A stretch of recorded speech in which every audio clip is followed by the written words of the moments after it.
There is a locomotive sitting in a scrapyard in Alabama right now. 6 months ago, it was pulling freight across the Midwest without any mechanical problems whatsoever.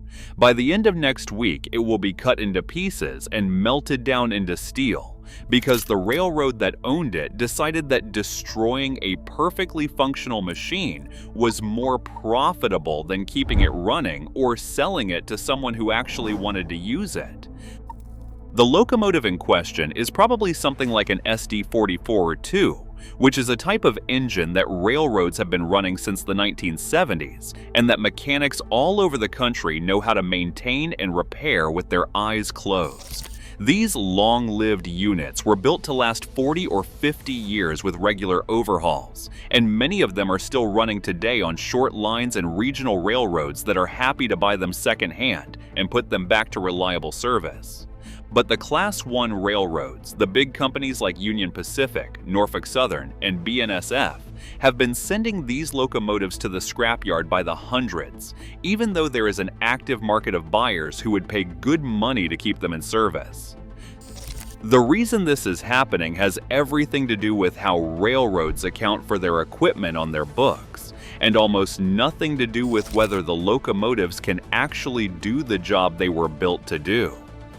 When a railroad buys a new locomotive, they depreciate it over about 7 or 8 years, which means they reduce its value on their financial statements by a certain percentage each year, until eventually the locomotive has a book value close to zero, even though it might still have 20 years of useful life left in it. Once that book value hits zero or close to it, the railroad finds itself in an interesting position. They have an asset that is worth essentially nothing on paper, but that could still generate revenue if they kept running it. They could sell it to a short line for $100,000, or they could send it to a scrapyard and collect whatever the metal is worth. And here is where the tax situation gets complicated, because depending on how the numbers work out, scrapping the locomotive might actually put more money in the railroad's pocket than any other option. If the locomotive has been fully depreciated and the railroad scraps it for $100,000 in metal and parts, that $100,000 shows up as income on their books, but they have already taken all the depreciation deductions they were entitled to over the previous years.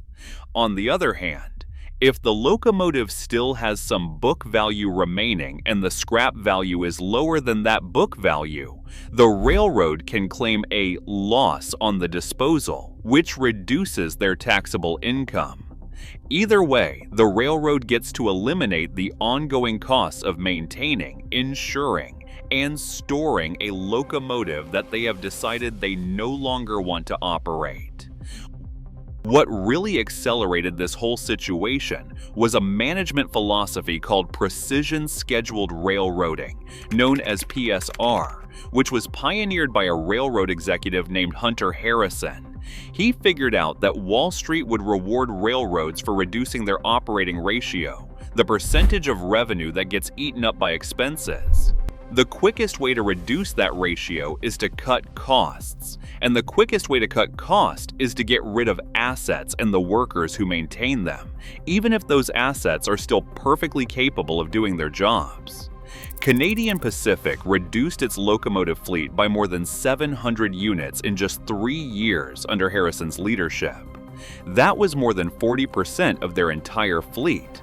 The company proudly announced that their locomotive productivity had increased by 40% compared to a few years earlier.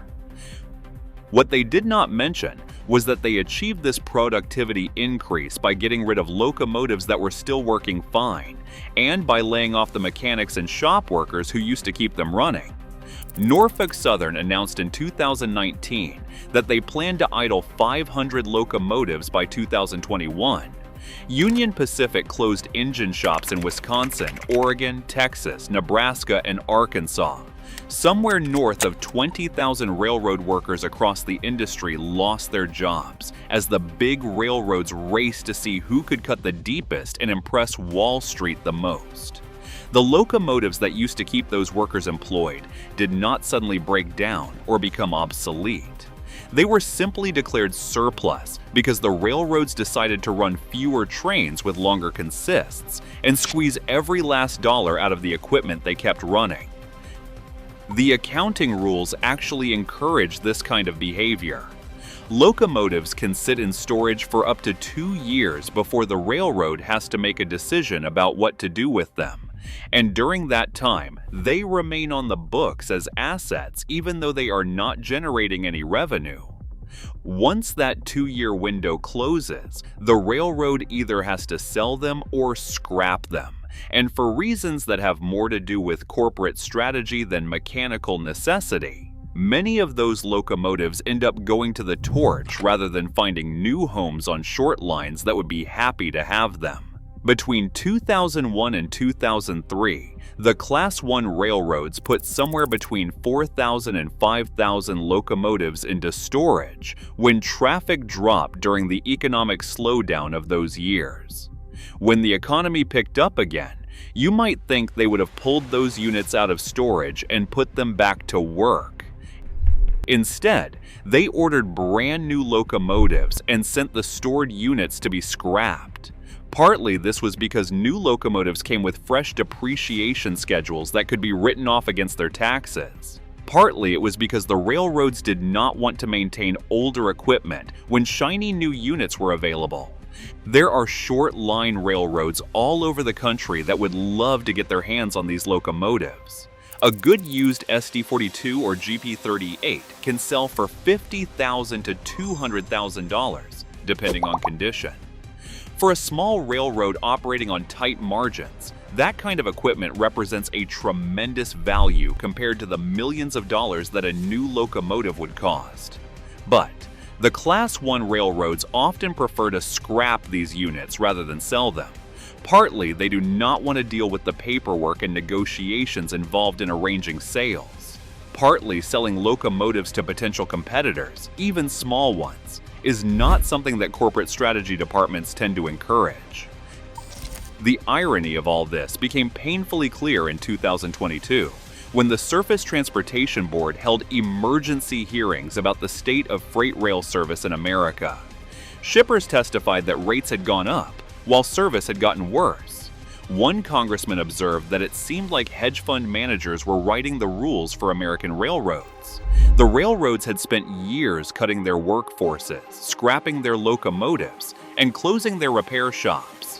When traffic picked up faster than expected, they suddenly found themselves without the equipment and personnel they needed to handle the demand. The locomotive sitting in that Alabama scrapyard could have been part of the solution.